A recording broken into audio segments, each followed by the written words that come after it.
Okay, so welcome back. Let's go ahead and continue. Whoops. That was stupid. So, vim slash etsy. Let's go ahead and edit the file which we've just copied. So, server.conf. There are a few things which we need to change in here. So the first one is DH10, I think was it? Yep. So the Diffie-Hellman parameters. Never could pronounce this right. I'm butchering the name. I know, I understand, but yeah, what can I really do about it? So let's go ahead and change this to 2048. 2048-bit keys. I'm looking for 4 and 8, if you're wondering what I'm doing with my keyboard at the moment. Okay, so that's done. 2048. Next up, we need to uncomment a line which says push space redirect. So push redirect gateway def1 bypass DHCP. Yep, that's what we need. So insert. Let's just go ahead and uncomment this. This is so that the VPN server can pass on the client's web traffic to its destination. Otherwise, basically, the client's traffic will die at the server. It won't leave it. So next up, it's push space DHCP dash option, I think. Yep, there we go. So we have the two DNS servers, which we will be utilizing. Okay, so I refer to the public provided by OpenDNS. Yes, these are the OpenDNS servers, which are very secure and very good, I must say. They have fantastic filters, and companies do tend to use them a lot. Privacy and anonymity, I can't really make a comment on that as I really don't know, but I did tell you before when I told you how to swap the DNS servers, how to use the static DNS servers for yourselves, how you should, a general way in which you should choose a DNS server. Anyway, now that we have uncommented these two great lines, let's go ahead, right quit, exit, and we shall echo 1 to the beautiful proc. I wish they had something like proc on Windows sometimes. IPv4, IP underline forward. And let's go ahead and type in VIM. I mean, you don't need to do these repetitive tasks if you have followed the previous tutorials for echoing these things into IP. So we're setting the system to forward, to be capable of forwarding network traffic.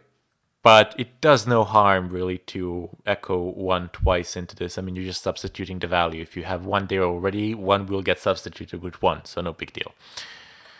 Let's see, sysctl.conf, and we are looking for our line net.ipv4.ip underline forward. Okay, so let's go ahead and leave this there. So just uncomment it. That's all you really needed to do there. Nothing more. The firewall is configured. This is done. The proxy is installed. And let me just go ahead and check one more thing. I'm not sure if I actually done this in the previous tutorial, now that I come to think of it. Forward policy accept. So make sure the default forward policy is set to accept. I forgot this from the previous tutorial, I wasn't sure. Anyway, let's go ahead and deal with the certificates. So we will need to do this. So let's go ahead and copy over the EasyArsa generation scripts. They are on our system. USR share EasyArsa keys. Yes. No. Just EasyArsa and then Etsy open VPN. That should do it. The sound that you just heard was not a confirmation that something was copied. The sound that you just heard was the system telling me, Ermin, my dear Ermin, you have a billion updates waiting for you. Why, oh why, can you not just update me? Anyway, let's go ahead and continue. So, We need to create a directory to house the key in essence. So mkdir etc open VPN easyarsa keys. So this is the creation of the directory. And now we need to type in vim etc open VPN easyarsa vars. That was nice. Okay, so let's go down. There are some things which you can change here.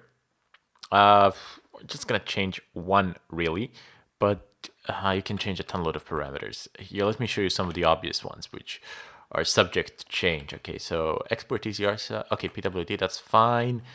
Then SSL, that's all great, fine, and dandy. Key config, that's great. Key dir. Yep, as you can see, export keydir is actually easyRSA/keys, but easyRSA is a variable here in this case. So let's go down, export key size, that's fine, 2048. And here we go.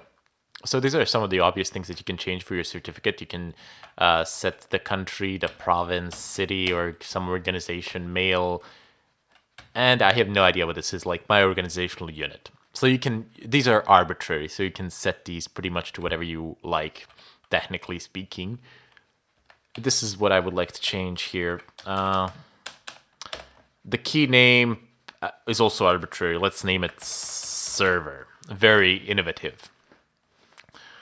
If you put it to something other than server, as it is arbitrary and you are entitled to it, make sure that your changes here reflect the changes throughout the tutorials, because I don't know how many changes I will make in advance. So just remember the name. That's all fine and dandy. Let me just go ahead and write and quit. Next up, we will need to actually go ahead and generate the certificate, and this might take a while. So let me just show you something. app-get install htop. And htop, this is like one CPU core, and take a look at the amount of RAM that's available. Now, let me just go ahead and do something else. Okay, this is the previous IP address. I don't really have this one. Okay, this is probably not terribly important what I am doing right now, but I wanted to show it to you anyway. I don't know, I guess some sentimental reasons. Okay, there we go. So I'm connected again to the same server, just via a different terminal. You can have multiple SSH connections coming in from the same place, so that's fine. The CPU usage basically is practically idle at the moment, and memory, it's like 52 megabytes out of 400 out of the entire 494. But now I need to generate the certificate. So if I type in open, of course, this part here, this is not something that you need to do. This is just something that I'm doing as a demo. Open SSL, it has nothing to do with OpenVPN. So this part does, though. We need to generate the certificate. DH param-out /etc open VPN DH 2048 dot pem and 2048. Whew. Okay, so it's working. And okay, there we go. There we go. So the CPU core is basically maxed out. The CPU core is, I believe, 1.8 gigahertz. It's Intel Xeon. It's not going to take like forever, but it certainly will take a good amount of time. Maybe a couple of minutes, and that's it. So when it's done, I'll come back in the follow-up tutorial.